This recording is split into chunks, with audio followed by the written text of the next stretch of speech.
A very good evening and welcome to all of you.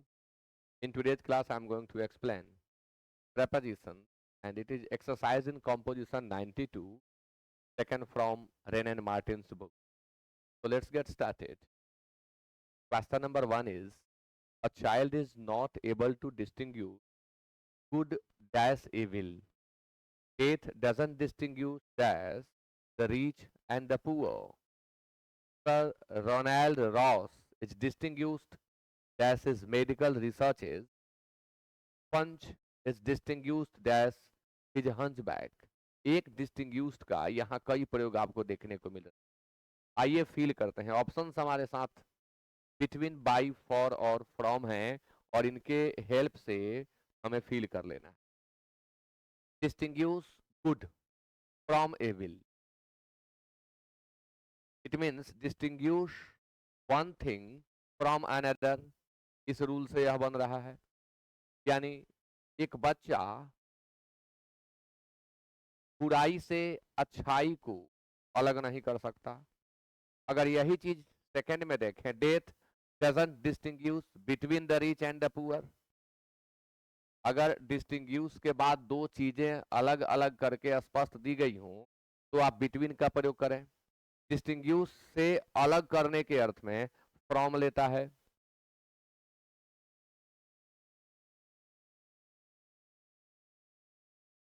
Next है sir Ronald Ross is distinguished dash his medical researches.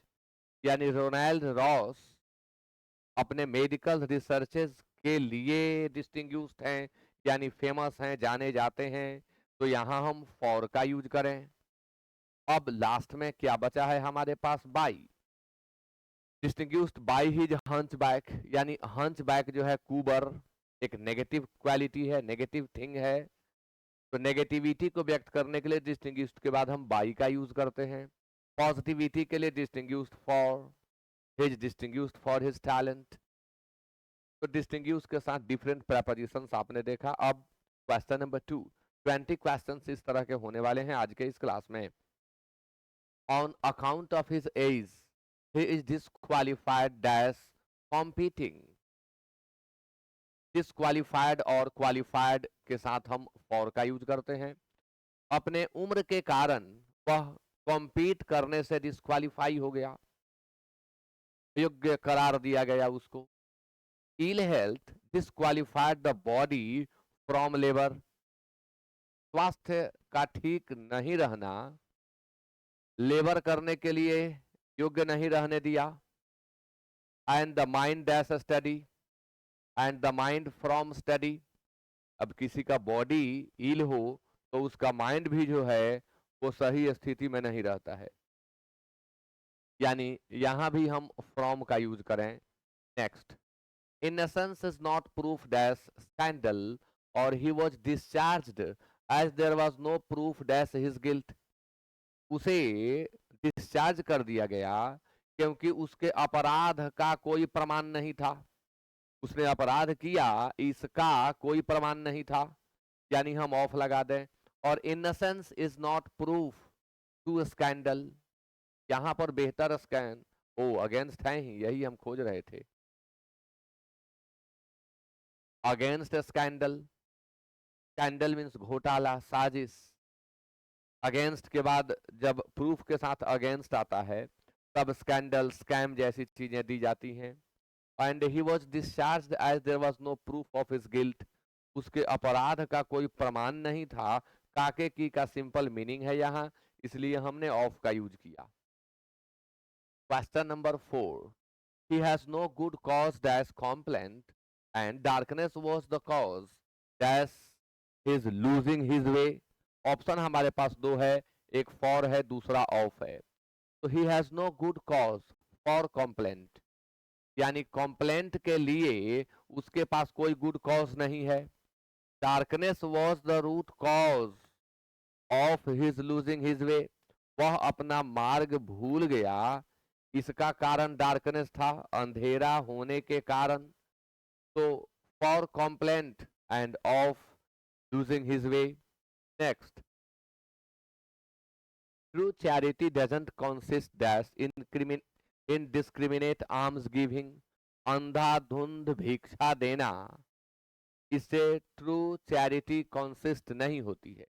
यानी आप खूब भिक्षा देते हैं, इसका मतलब ये नहीं हुआ कि आप बड़े ह्यूमैनिटेरियन हैं, आप बड़े चैरिटेबल हैं, ऐसी बात नहीं है।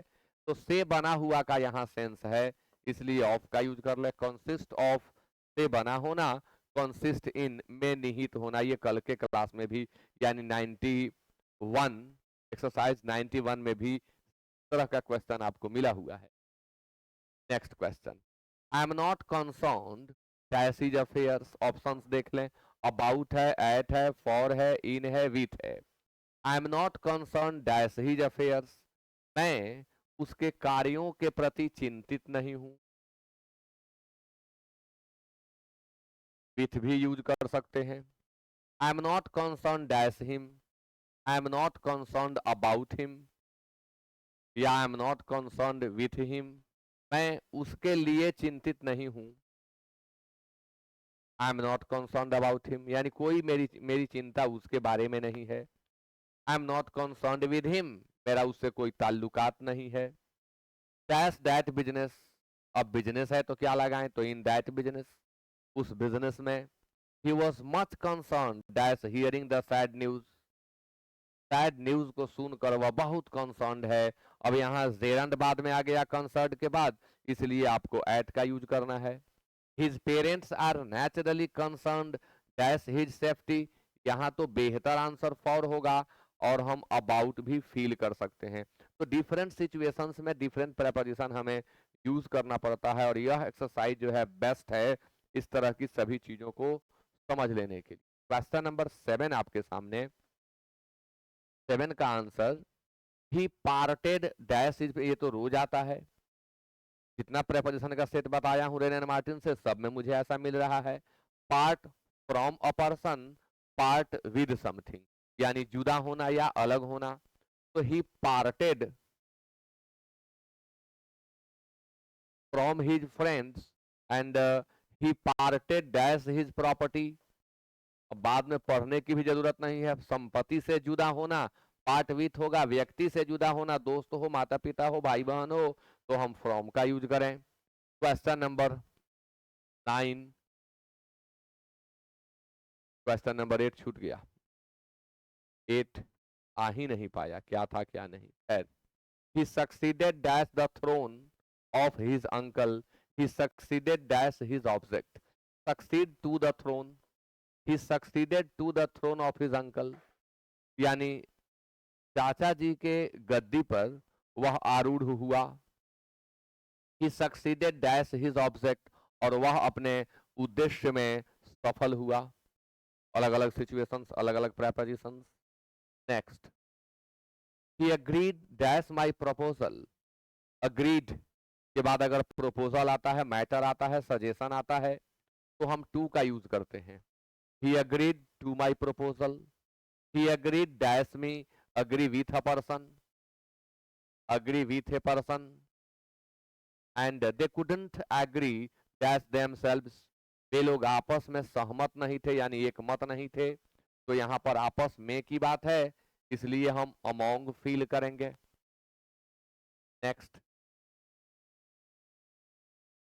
Question number 11, the patient is now free dash danger, अब रोगी खतरे से मुक्त है, फ्री फ्रॉम डेंजर, अब उसे कोई खतरा नहीं है। He is free dash his money, he is free dash his money, यानी वह हाथ खोल कर पैसे खर्च करता है। Free with his money. The goods were passed free dash duty, free of charge, free of duty, कोई ड्यूटी नहीं लगी और गुड्स पास कर गए, निकल गए। Question number 12, I prevail dash him to join our union, वह हमारे यूनियन को ज्वाइन करे, इसके लिए हमने उसे राजी करा लिया। तो I prevailed upon him, prevail upon a person, राजी कराना, कहीं कहीं प्रिवेल ऑन भी मिलता है, प्रिवेल ऑन या प्रिवेल अपॉन, अपॉन बेहतर है। प्रिवेल अपॉन अ पर्सन, राजी कराना। ही प्रिवेल डैश में इन द डिस्प्यूट, वह विवाद में मुझ पर हावी हुआ, विजय पा लिया। तो प्रिवेल ओवर ए पर्सन, किसी व्यक्ति के ऊपर हावी हो जाना, विजय प्राप्त कर लेना। The peculiar custom prevails dash the Todas, यह जो अनयूजुअल कस्टम है यह व्याप्त है टोडाज के बीच, एमोंग होगा।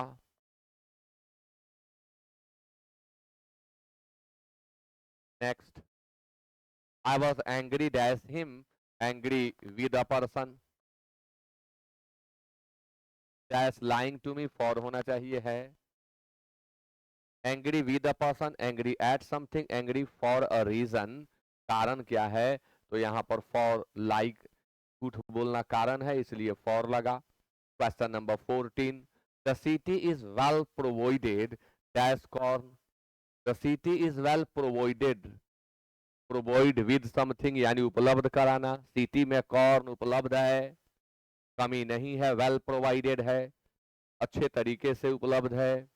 We should provide dash risk of the fire by insuring our goods, आग से सुरक्षित करने के लिए अपने सामानों को हमें उनका बीमा करा लेना चाहिए। तो सुरक्षित करना किसी खतरे इत्यादि से के लिए प्रोवाइड अगेंस्ट का प्रयोग करते हैं। And he has provided dash his children, provide for होता है भविष्य के लिए धन बचाना, प्रोवाइड फॉर भविष्य के लिए धन बचाना, ये सभी चीजें लिख करके आप याद करेंगे, provide for. Next, question number 15, the police is interested that the enforcement of law and order, police की जिम्मेवारी है, पुलिस को यह जिम्मेवारी सौंपी गई है कि वह लॉ एंड ऑर्डर को इन्फोर्स करे।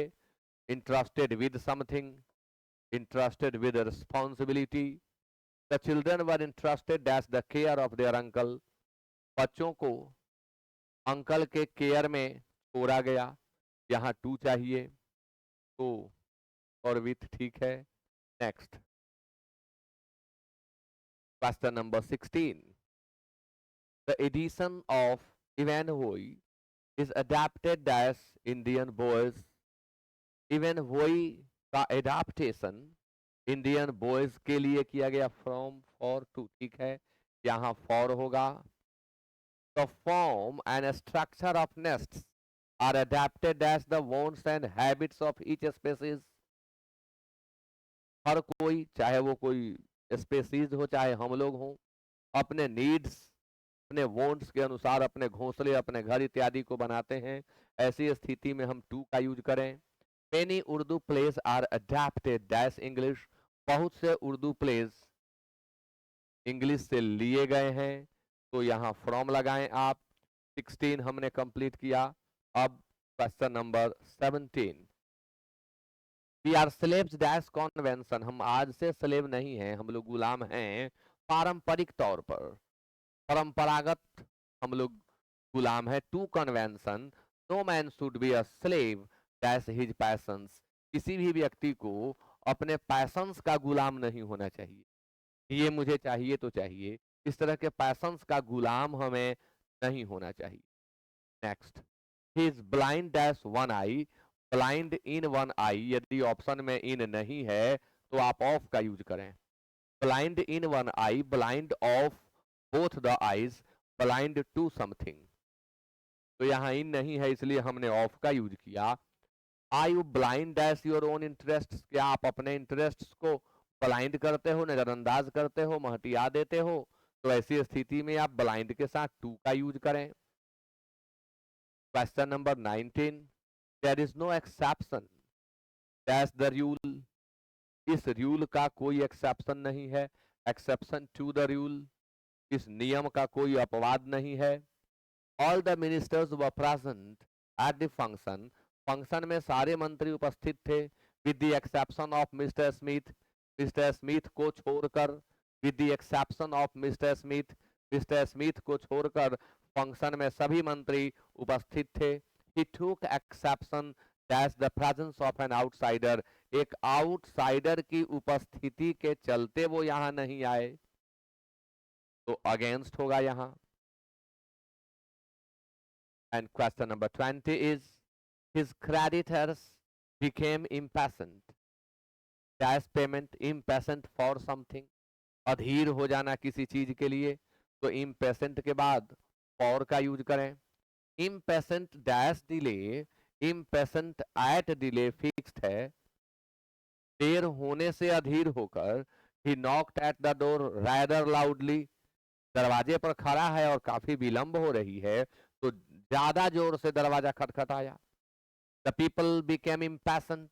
That's the burden of heavy taxation. Burden जहां आया वहां under का यूज करें. Under the burden of, under burden होता है तो under है ऑप्शन में. और इसी के साथ हम कंप्लीट किए रेन मार्टिन का एक्सरसाइज 92.